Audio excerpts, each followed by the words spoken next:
നമസ്കാരം. ജനകീയ സമരങ്ങളോട് പുച്ഛം, അടിസ്ഥാന വിഭാഗങ്ങളുടെ ആവശ്യങ്ങളോട് പുച്ഛം. ഇതാണ് പ്രതിപക്ഷ നേതാവിനെയും അദ്ദേഹത്തിൻ്റെ രാഷ്ട്രീയ നിലപാടുകളോടും യോജിക്കുന്ന മാധ്യമങ്ങളുടെയും നിലപാട്.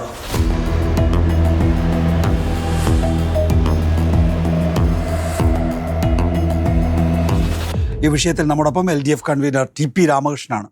ആദ്യം TP രാമകൃഷ്ണൻ, നോക്കൂ, ഒരു സമരോത്സുകമായിട്ടുള്ള ജനവിഭാഗം നമ്മളുടെ കേരളത്തിലുണ്ട് എന്നുള്ളതൊരു അഭിമാനമായിട്ടാണോ കാണേണ്ടത്?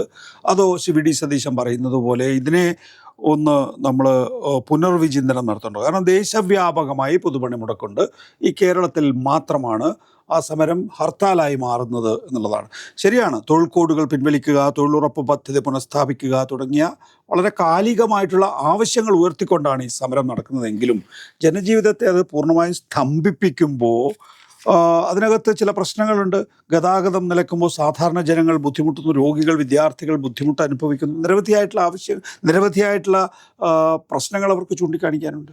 ഇവിടെ കേരളത്തിൻ്റെ ചില പ്രത്യേകതകളുണ്ട്. കേരളത്തിൽ ട്രേഡ് യൂണിയൻ പ്രസ്ഥാനം വളരെ ശക്തമാണ്. തൊഴിലാളി പ്രശ്നങ്ങൾ പരിഹരിക്കുന്നതിൽ കരുത്തുറ്റ നേതൃത്വമായി കേരളത്തിലെ ട്രേഡ് യൂണിയൻ പ്രസ്ഥാനങ്ങൾ പ്രവർത്തിക്കുന്നുണ്ട്. ഇന്ത്യയിലെ മറ്റു പല ഭാഗങ്ങളിലും വേറെ രീതിയിൽ നടക്കുമ്പോൾ കേരളത്തിൽ എന്താണ് വ്യത്യസ്തത? ഇതാണല്ലോ സതീശൻ ചോദിച്ചിട്ടുള്ള ഒരു പ്രശ്നം. ഈ കേരളത്തിന്റെ ഈ പ്രത്യേകത, ട്രേഡ് യൂണിയൻ മൂവ്മെന്റിന്റെ പ്രത്യേകതകൾ മനസ്സിലാക്കാൻ കഴിയണം. INTUC വിഭാഗം ഈ സമരത്തിലുണ്ട്. യഥാർത്ഥത്തിൽ ഇന്ന് സതീശൻ ഇത്തരത്തിലുള്ള ഒരു പ്രശ്നം ഉന്നയിക്കുന്നതിന് ഒരു രാഷ്ട്രീയമുണ്ട്. ഇന്ന് ദേശീയ തലത്തിൽ ഈ സമരം നടക്കുമ്പോൾ കേരളത്തിൽ ഇടതുപക്ഷ ജനാധിപത്യ മുന്നണി ഈ സമരത്തിന് എല്ലാവിധ പിന്തുണയും നൽകിയിട്ടുണ്ട്. ഈ സമരത്തിന് പിന്തുണയ്ക്കുന്നതിന്റെ ഭാഗമാണ് കേരളത്തിലെ തൊഴിൽ വകുപ്പ് മന്ത്രി ഈ തൊഴിലാളികളുടെ പ്രകടനം നടക്കുന്ന കേന്ദ്രത്തിൽ വന്ന് തൊഴിലാളികളെ എല്ലാ ആശംസകളും വിജയാശംസകളും നേർന്നുകൊണ്ടുള്ള ഒരു നിലപാട് ഇവിടെ സ്വീകരിക്കേണ്ടായി. ഇത് മറ്റ് സംസ്ഥാനങ്ങളുടെ വ്യത്യസ്തമാണ്. കേരളത്തിലുള്ള സ്ഥിതി, ഇടതുപക്ഷ ജനാധിപത്യ മുന്നണി കേരളത്തിൽ നേരത്തെ തന്നെ 3 മേഖലാ ജാഥകൾ, വികസന മുന്നേറ്റത്തെ മുൻനിർത്തി 3 മേഖലാ ജാഥകൾ തീരുമാനിച്ചതാണ്. അതിനുശേഷമാണ് ഈ പണിമുടക്കിന്റെ തീയതി വരുന്നത്. ഇത് വന്ന സമയത്ത് കേരളത്തിൽ ഇടതുപക്ഷ ജനാധിപത്യ മുന്നണി തീരുമാനിച്ചത് ഇന്ന് ഇടതുപക്ഷ ജനാധിപത്യ മുന്നണിയുടെ ജാഥ മാറ്റിവെക്കാൻ തീരുമാനിച്ചു. അങ്ങനെ തീരുമാനിച്ചത് പണിമുടക്ക് അല്ലെങ്കിൽ തൊഴിൽ സമരരംഗത്തുള്ള തൊഴിലാളികൾക്ക് പിന്തുണ പ്രഖ്യാപിക്കുന്ന നിലപാടാണ്. സതീശന്റെ നേതൃത്വത്തിലുള്ള ജാഥ ഇന്ന് തുടരുകയാണ്. സതീശൻ ഇന്ന് മാത്രമല്ലല്ലോ ഈ പണിമുടക്ക് സമരങ്ങൾ നേരിടേണ്ടി വരുന്നത്. അപ്പോൾ അദ്ദേഹം ഇന്നൊരു ഒരു തെറ്റായ രാഷ്ട്രീയ നിലപാടെടുത്തു. അഖിലേന്ത്യാ തലത്തിൽ INTUC സമരത്തിനൊപ്പുണ്ട്. കേരളത്തിൽ ഈ സമരത്തിൽ സഹകരിക്കാൻ ഇവിടുത്തെ കോൺഗ്രസിന്റെ നേതൃത്വം INTUCക്ക് അനുവാദം കൊടുക്കുന്നില്ല. അത് കഴിഞ്ഞ സമരത്തിൽ അനുവാദം കൊടുത്തില്ല, ഈ സമരത്തിൽ അനുവാദമില്ല. യഥാർത്ഥത്തിൽ INTUCന്റെ നേതൃത്വമായിട്ട് സംസാരിക്കുമ്പോൾ സഹകരിക്കാൻ അവർ തയ്യാറാണ്. പക്ഷെ ഇവിടുത്തെ കോൺഗ്രസിന്റെ നേതൃത്വം അവരെ ഭീഷണിപ്പെടുത്തി, ഇനി പണിമുടക്കിൽ പോയി കഴിഞ്ഞാൽ അവരുമായിട്ട് സഹകരിച്ച് ഇടതുപക്ഷ ജനാധിപത്യ മുന്നണിയിലെ അല്ലെങ്കിൽ ഇവിടുത്തെ ലെഫ്റ്റ് ട്രേഡ് യൂണിയനുകളുമായിട്ട് സഹകരിക്കുകയാണെങ്കിൽ അവരെ നടപടിയെടുക്കുമെന്ന് ഭീഷണിപ്പെടുത്തി. അതുകൊണ്ട് ഇവിടെ ഐക്യം ഇല്ലാതായി. ഇവിടെ ഐക്യമില്ല. അഖിലേന്ത്യാ തലത്തിൽ INTUC ഉൾപ്പെടെയുള്ള സമരമാണ് നടത്തുന്നത്. അതുമാത്രമല്ല, ഞങ്ങളെല്ലാം മനസ്സിലാക്കുന്നത് കോൺഗ്രസിന്റെ നേതൃത്വം അതിന്റെ സംസ്ഥാന ഘടകങ്ങൾക്ക് നിർദ്ദേശം കൊടുത്തിരിക്കുന്നു ഈ പണിമുടക്കിന് സഹായകരമായ നിലപാടെടുക്കും. കോൺഗ്രസ് കമ്മിറ്റിയുടെ KC വേണുഗോപാൽ ഒപ്പിട്ട ഒരു കത്ത്, solidarity with nationwide strike എന്ന് പറഞ്ഞ് 10/2/2016 അതിൽ പറയുന്നത്, all Pradesh Congress committees are requested to extend full solidarity to the nationwide strike on 12th February and stand firmly with workers and farmers. അതാണ് പോയിന്റ്. അപ്പൊ അങ്ങനെ നിലപാടെടുക്കുകയാണെങ്കിൽ, ഇതിനനുസരിച്ചുള്ള നിലപാടാണെങ്കിൽ ഇന്ന് കേരളത്തില് UDFന്റെ ജാഥ നടത്താൻ പാടില്ല. അപ്പം സതീശൻ എടുക്കുന്ന തെറ്റായ നിലപാടിനെ ന്യായീകരിക്കുന്നതിന് പുതിയ വാദമുഖങ്ങൾ കണ്ടെത്തി പുതിയ ചർച്ച ഓപ്പൺ ചെയ്യുകയാണ്. ഈ ഒരു ആഖ്യാനം VD സതീശൻ മുന്നോട്ട് വെക്കുമ്പോൾ, അതായത് ഈ പറയുന്ന സ്തംഭിപ്പിക്കുന്ന സമരം പാടില്ല എന്ന് മുന്നോട്ട് വെക്കുമ്പോൾ, ഇടതുപക്ഷ ജനാധിപത്യം CPMന്റെ ഒരു ജാഥയും നടത്തുന്നുണ്ടല്ലോ. സഖാവ് MV ഗോവിന്ദ മാഷ് പറഞ്ഞത്, ഇവിടെ തൊഴിലാളികൾക്ക് നടത്തുന്ന സമരത്തോടൊപ്പം ചെയ്യാൻ INTUCക്ക് ധൈര്യമില്ല. INTUCക്കാർ തന്നെ പറഞ്ഞത് ഞങ്ങൾ രാഷ്ട്രീയ നേതൃത്വം അനുവദിക്കുന്നില്ല എന്നാണ്. അപ്പോൾ UDF ആണ്, SUവിനും അത് തന്നെയാണ്. UDF അനുവദിക്കുന്നില്ല അവർക്ക് യോജിച്ച സമരത്തിലേക്ക്, പ്രക്ഷോഭത്തിലേക്ക് പോകാൻ. ഇത് അങ്ങേയറ്റം തെറ്റായ നിലപാടാണ് എന്നുകൂടി ഈ സന്ദർഭത്തിൽ ഞാൻ ഈ ഒരു ആഖ്യാനം യഥാർത്ഥത്തിൽ VD സതീശൻ മുന്നോട്ട് വെക്കുമ്പോൾ ആളുകൾ ബുദ്ധിമുട്ടുന്നുണ്ടെങ്കിൽ ആ ബുദ്ധിമുട്ടുന്ന ആളുകളെ സ്വാഭാവികമായും സ്വാധീനിക്കുന്ന അല്ലെങ്കിൽ നിയമസഭാ തെരഞ്ഞെടുപ്പിൽ അവരുടെ വോട്ട് നേടുന്നതിന് വേണ്ടിയിട്ടുള്ളൊരു ശ്രമമായിരിക്കില്ലേ? അപ്പോൾ ഈ തെരഞ്ഞെടുപ്പിൻ്റെ തൊട്ട് മുമ്പിൽ ഈ ഉണ്ടാകുന്ന ബുദ്ധിമുട്ടുകൾ അത് ഇടതുപക്ഷ ജനാധിപത്യ മുന്നണിയെ ഹാനികരമായി ബാധിക്കില്ലേ? ഞാൻ ചോദിക്കട്ടെ, ബുദ്ധിമുട്ടാതെ ഈ നാടിന് എന്തെങ്കിലും നേട്ടമുണ്ടാക്കാൻ കഴിഞ്ഞിട്ടുണ്ടോ? ഇപ്പോൾ തൊഴിലാളികൾ 8 മണിക്കൂർ ജോലി വ്യവസ്ഥ നേടിയിട്ടുണ്ട്. എന്താ വി.ഡി. സതീശൻ്റെ അഭിപ്രായം? ശരിയാണോ തെറ്റാണോ? ഇപ്പോൾ തിരുവനന്തപുരം പട്ടണത്തിൽ ഇന്ന് സമരം നടന്നല്ലോ. എവിടെയെങ്കിലും ഒരു കട അടപ്പിക്കാൻ ഇവിടെ ട്രേഡ് യൂണിയന്റെ പ്രവർത്തകന്മാർ പോയിട്ടുണ്ടോ? ഇവിടെ ഹെഡ്ലോഡ് മേഖലയിൽ ചുമടെടുക്കാതിരിക്കുന്നതിന് വേണ്ടി ആരെങ്കിലും നിർബന്ധിച്ചിട്ടുണ്ടോ? തൊഴിലാളി സ്വയമേവ തീരുമാനിച്ചതാ. പക്ഷേ തൊഴിലാളി പണിമുടക്കിന്റെ ഭാഗമായിട്ടാണ് വരുന്നത്. ഇന്ന് മാധ്യമങ്ങളിൽ മറിച്ചാണ് വാർത്ത. അത് ശരിയല്ല. നോക്കാം. ദേശീയ പണിമുടക്ക് കേരളത്തിൽ പൂർണ്ണം. പലയിടത്തും വാഹനങ്ങൾ തടഞ്ഞു. ബാങ്കുകളും പോസ്റ്റ് ഓഫീസുകളും അടക്കം വ്യാപകമായി അടപ്പിച്ചു. കോഴിക്കോട് പുതിയങ്ങാടിയിൽ സ്കൂളിലെത്തിയ അധ്യാപകരെ തടഞ്ഞതിൽ സംഘർഷം.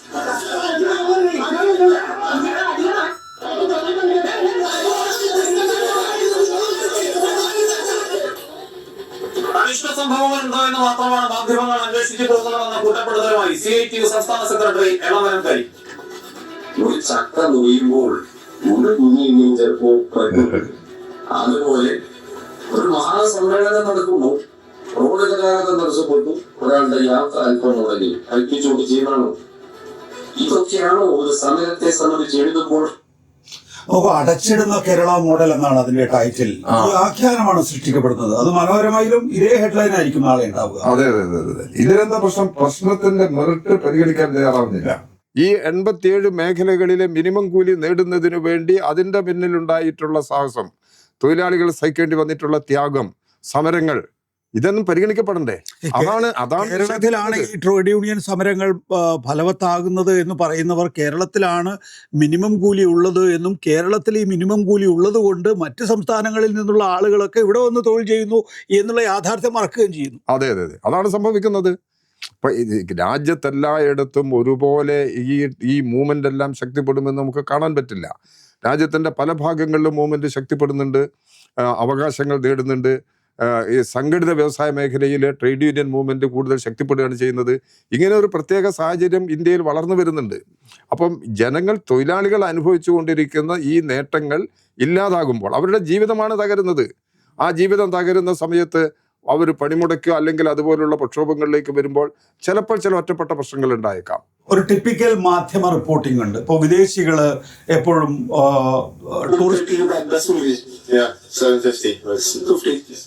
So how is the feeling of a bus strike? How you are facing it first in your life?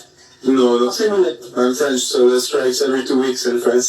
2 weeks? No bus service, no public transport system. No planes, whatever. I'm used to it. It's okay. What about Germany? What is the situation in Germany? Is there any strikes in there? Yeah, we have like train strikes and plane strikes, like all of that, but normally it's... But this kind of strike, have you ever faced it? Like here? No, in your native place also. I mean, there are always alternatives, and we can always drive our own cars and always go by like taxi or whatever, so you can kind of make it to your destination somehow. It's just more costly most of the time.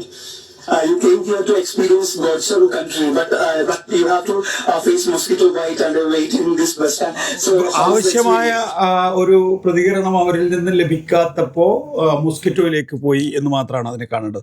അവർ പറയുന്നത് യൂറോപ്പിലൊക്കെ 2 ആഴ്ച കൂടുമ്പോൾ എങ്കിലും നമുക്കിങ്ങനെയുള്ള സമരങ്ങൾ അഭിമുഖീകരിക്കേണ്ടി വരാറുണ്ട് എന്ന് പറയുന്നു. ട്രെയിനും പൊതുവാഹനങ്ങളും മാത്രമല്ല വിമാനങ്ങൾ പോലും തടയപ്പെടാറുണ്ട് എന്ന് പറയുന്നു. അപ്പോൾ ഈ അമേരിക്ക, യൂറോപ്യൻ രാജ്യങ്ങൾ, ഓസ്ട്രേലിയ തുടങ്ങിയ ഇടങ്ങളിലൊന്നും ഈ തൊഴിലാളി യൂണിയനുകളില്ല എന്നും തൊഴിൽ സമരങ്ങളില്ല എന്നുമാണ് നമ്മളുടെ ഒരു അവബോധമെന്നാണ് ഈ ആങ്കറുടെ വായിൽ നിന്ന് നമ്മൾ കേൾക്കുന്നത്. ഈ കാലഘട്ടത്തിൽ അത്തരം ഒരു നിലപാട് എങ്ങനെയാണ് സ്വീകരിക്കാൻ കഴിയുക? ലോക സാഹചര്യങ്ങൾ മനസ്സിലാക്കുന്ന ഒരാളാണെങ്കിൽ ലോകത്തിൻ്റെ എല്ലാ ഭാഗങ്ങളിലും തൊഴിലാളി പ്രക്ഷോഭങ്ങൾ ശക്തിപ്പെട്ടു വരികയാണ്. അമേരിക്കയിൽ പോലും തൊഴിലാളികൾ കൂലിക്ക് വേണ്ടി പണിമുടക്കേണ്ടുന്ന സ്ഥിതിവിശേഷം വരുന്നുണ്ട്. ഇന്ത്യയിലാണെങ്കിൽ അമേരിക്കയുടെ വഴിയിലൂടെ സഞ്ചരിക്കാനാണ് ഇന്ത്യയുടെ പ്രധാനമന്ത്രി ഇവിടെ നരേന്ദ്രമോദി ശ്രമിച്ചുകൊണ്ടിരിക്കുന്നത്. ഈ ഒരു പ്രശ്നങ്ങൾ ഇവിടെ വരുന്നുണ്ട്. ഈ ഒരു തൊഴിൽ സമരത്തിൽ അല്ലെങ്കിൽ ഈ പറയുന്ന ഒരു പൊതുപണിമുടക്കിൽ നമ്മൾ ഇന്തോ അമേരിക്കൻ ട്രേഡ് കരാറും വിഷയമാക്കുന്നുണ്ട്, അല്ലെങ്കിൽ അത് ചർച്ച ചെയ്യപ്പെടും ഈ സമരത്തിൽ. അതാണ് അത്. അത്തരം പ്രശ്നങ്ങൾ ചർച്ച ചെയ്യാൻ പാടില്ല എന്നാണ് ഇതിനെ എതിർക്കുന്നവരുടെ നിലപാട് രൂപപ്പെട്ടു വരുന്നത്. ദേശവ്യാപകമായി ഈ സമരം ഇല്ല എന്ന് കരുതുന്നവരാണ് നമ്മളെങ്കിലും യഥാർത്ഥത്തിൽ അങ്ങനെയല്ല. വിവിധങ്ങളായിട്ടുള്ള പ്രദേശങ്ങളിൽ ഇപ്പോ സമരങ്ങൾ നടക്കുന്നുണ്ട്. ഒരുപക്ഷെ കേരളത്തിൽ ഒത്തുകൂടിയതിനേക്കാൾ കൂടുതൽ ആളുകൾ നമ്മൾ ഇന്ത്യയുടെ വ്യത്യസ്ത ഭാഗങ്ങളിൽ ആളുകൾ ഒത്തുകൂടിയതായി വലിയ തോതിൽ സമ്മേളിച്ചതായി കാണാം ഈ ദൃശ്യങ്ങളിൽ. ട്രെയിനുകൾ തടയുന്നു എന്നുള്ളത്.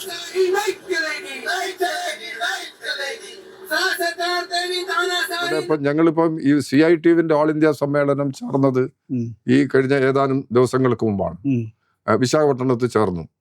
ഇന്ത്യയുടെ നാനാ മേഖലകളിലുള്ള തൊഴിലാളികളുടെ അനുഭവങ്ങൾ വെച്ചുകൊണ്ട് ഉയർന്നു വരുന്ന പ്രക്ഷോഭങ്ങൾ തൊഴിലാളികൾ ഈ രീതിയിൽ പ്രകടിപ്പിച്ചിട്ടുണ്ട്. ആ പ്രകടിപ്പിച്ച അഭിപ്രായങ്ങളെല്ലാം പരിഗണിക്കുമ്പോൾ ഈ പണിമുടക്ക് സമരത്തിൽ വൻതോതിലുള്ള കൂട്ടായ്മകൾ വരും. ഇപ്പൊ രാജ്യത്തിന്റെ നാനാഭാഗങ്ങളിൽ തൊഴിലാളികൾ ഒത്തുചേരുന്നതിനും അവരുടെ മുദ്രാവാക്യം ഉയർത്തുന്നതിനുമുള്ള തീരുമാനങ്ങളെല്ലാം ട്രേഡ് യൂണിയൻ സംഘടനകൾ എടുത്തിട്ടുണ്ട്.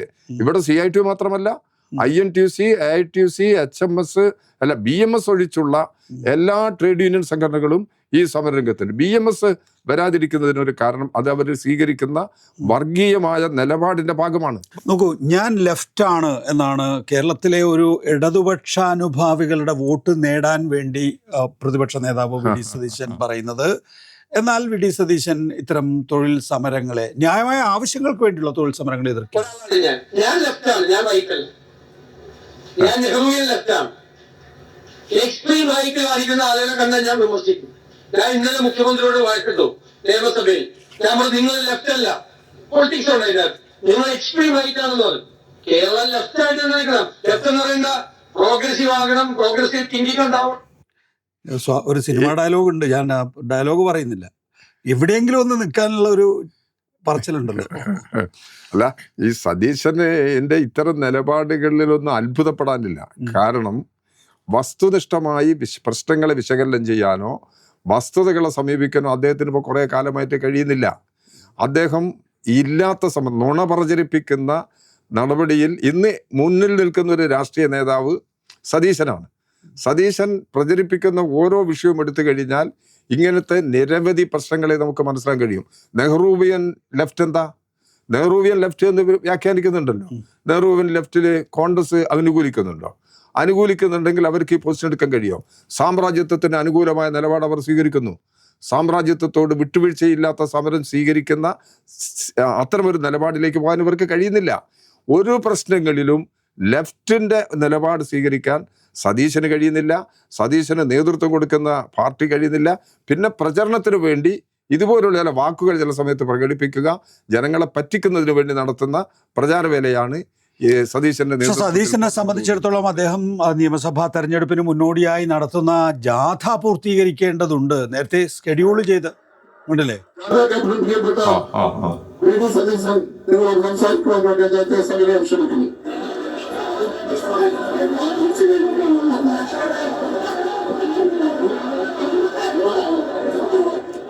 അപ്പൊ ജാഥയുടെ ഷെഡ്യൂൾ മാറിപ്പോകുമെന്നുള്ളതാണ് സതീശൻ.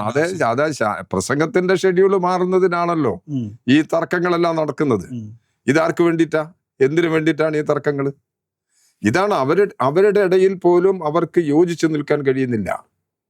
അപ്പോൾ അവര് മറ്റു പല കുറുക്കു വഴികൾ ഉപയോഗപ്പെടുത്തി ജനങ്ങളുടെ കണ്ണിൽ പൊടിയിടുന്നതിന് വേണ്ടി ശ്രമിക്കുകയാണ്, ജനങ്ങളെ തെറ്റിദ്ധരിപ്പിക്കുകയാണ്.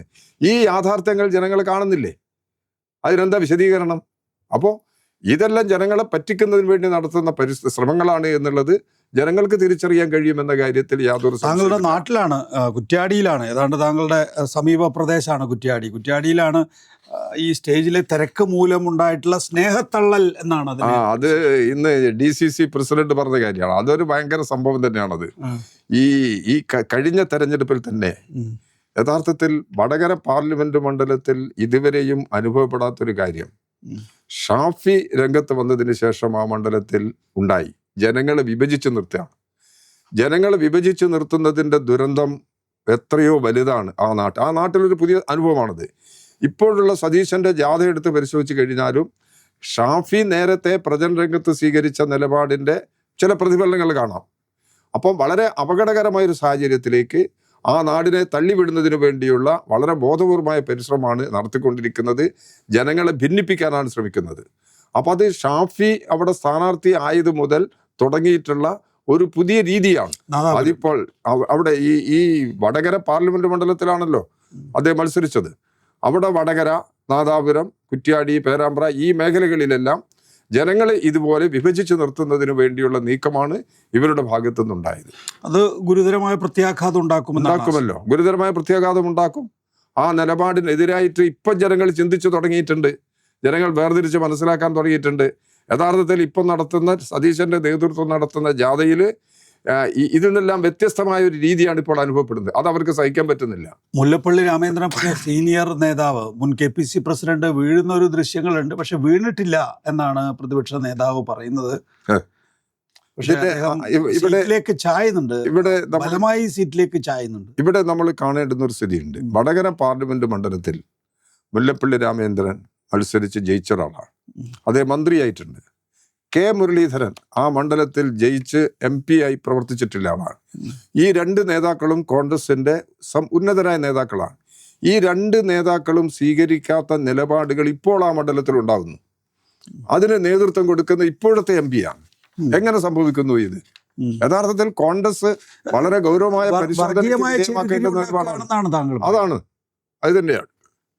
ജനങ്ങളിടയിൽ വർഗീയമായ ചേരിതിരിവ് സൃഷ്ടിക്കുന്നതിന് വേണ്ടി ഇവർ ശ്രമം നടത്തുകയാണ്. അത് മുല്ലപ്പള്ളിയോ കെ മുരളീധരനോ അത്തരം ഒരു നിലപാട് സ്വീകരിച്ചിരുന്നില്ല. പൊതുപണിമുടക്ക് ആത്യന്തികമായി ഒരു ഇടതുപക്ഷത്തിന്റെ കാഴ്ചപ്പാട് എന്താണ് എന്ന് ജനങ്ങൾ മനസ്സിലാക്കിക്കൊണ്ട് സ്വീകരിക്കുമെന്നാണ് TP രാമകൃഷ്ണൻ പറയാനുള്ളത്. അതെ. ഈ ജനങ്ങളുടെ ജീവിത പ്രശ്നങ്ങളുണ്ട്, തൊഴിലാളികൾ നേരിടുന്ന പ്രശ്നങ്ങളുണ്ട്. തൊഴിലാളി നേരിടുന്ന പ്രശ്നം അതിസങ്കീർണമാണ്. ഒരു മേഖലയിൽ ജോലി ചെയ്യുന്ന തൊഴിലാളികളുടെ തൊഴിൽ സ്ഥിരത ഇന്ന് ചോദ്യം ചെയ്യപ്പെടുന്നുണ്ട്. ഇതിൽ ഇടത്തരക്കാർ, തൊഴിലാളികൾ, കർഷകർ, ഇവർ ലോകത്ത് മറ്റൊരു ജനവിഭാഗവും നേരിടുന്നതിനേക്കാൾ ഗുരുതരമായ ജീവിത പ്രശ്നങ്ങൾ നേരിടുന്നുണ്ട്. ഇത്തരം പ്രശ്നങ്ങൾ മാത്രമല്ല, ഈ തൊഴിൽ മേഖലയിൽ നിന്ന് ആയിരങ്ങൾ പുറന്തള്ളപ്പെടുകയാണ്, പ്രത്യേകിച്ച് പരമ്പരാഗത മേഖലകൾ. അങ്ങനെ തൊഴിലാളികൾ വളരെ വളരെ താഴ്ന്ന നിലവാരത്തിലുള്ള തൊഴിലാളികൾ അവിടെ തൊഴിൽ നഷ്ടപ്പെടുന്നു. അത് വളരെയേറെ ജീവിത പ്രശ്നങ്ങൾ ഉണ്ടാക്കുന്നുണ്ട്. സാർവത്രികമായ കോർപ്പറേറ്റ് വൽക്കരണമാണ്. കോർപ്പറേറ്റ് വൽക്കരണത്തിന്റെ ഭാഗമായി കൂലി വെട്ടി കുറയ്ക്കുന്നു, തൊഴിലാളി മറ്റ് ആനുകൂല്യങ്ങൾ കുറയ്ക്കുന്നു, ഉടമകൾക്ക് സമ്പന്ന വിഭാഗത്തിന് കൂടുതൽ സൗകര്യങ്ങൾ ലഭിക്കത്തക്ക നിലയിലുള്ള നിലപാടാണ് ഈ മേഖലയിലെല്ലാം സ്വീകരിക്കുന്നത്. അപ്പം ഇന്ത്യയിലെ ഗവൺമെന്റ് കോർപ്പറേറ്റ് വൽക്കരണത്തിന്റെ പക്ഷത്ത് നിൽക്കുന്നു. അവരുടെ ബഡ്ജറ്റ് പോലും എടുത്ത് പരിശോധിച്ച് കഴിഞ്ഞാൽ അതാണ് ബോധ്യപ്പെടുന്നത്. അപ്പൊ ഇത് ഇന്ത്യയിൽ ഉടനീളം ഇവിടെ തന്നെ കേരളത്തിൽ അതിന് അനുഭവങ്ങൾ ഉണ്ടായല്ലോ. കേരളത്തില് ഈ തിരുവനന്തപുരത്തെ വിമാനത്താവളം അദാനിയുടെ കയ്യിലല്ലേ? സ്റ്റേറ്റ് ഗവൺമെന്റ് അത് ഏറ്റെടുത്ത് നടപ്പിലാക്കാൻ തയ്യാറായിരുന്നു, അനുവദിച്ചിട്ടില്ലല്ലോ. ഇവിടെ വെള്ളൂർ ന്യൂസ് പ്രിന്റ് കേരള ഗവൺമെന്റിന് ഏറ്റെടുക്കാൻ കഴിഞ്ഞത് കോടതിയിൽ കേസ് നടത്തി ജയിച്ചിട്ടാണ്. ഇവിടുത്തെ കേസിൽ ജയിക്കാൻ കഴിഞ്ഞില്ല. അങ്ങനെ കേന്ദ്ര പൊതുമേഖലാ സ്ഥാപനങ്ങൾ സ്വകാര്യവൽക്കരിച്ച് മുതലാളിമാരെ കയ്യിലേൽപ്പിക്കുന്ന നിലപാട് കേന്ദ്ര ഗവൺമെന്റ് എടുക്കുകയാണ്. ഇതിനെയെല്ലാം പൂർണ്ണമായിട്ടും എതിർക്കുന്നത് ഇടതുപക്ഷ ട്രേഡ് യൂണിയൻ സംഘടനകളാണ്. ആ തിരിച്ചറിവ് തൊഴിലാളികളുടെ ഇന്ത്യയിലുടനീളം ശക്തമായിട്ട് വരുന്നുണ്ട് എന്ന് തന്നെയാണ് ഇന്നത്തെ ഈ സാഹചര്യങ്ങളെല്ലാം വ്യക്തമാക്കുന്നത്. വളരെ നന്ദി Shri TP Ramakrishnan, LDF convener.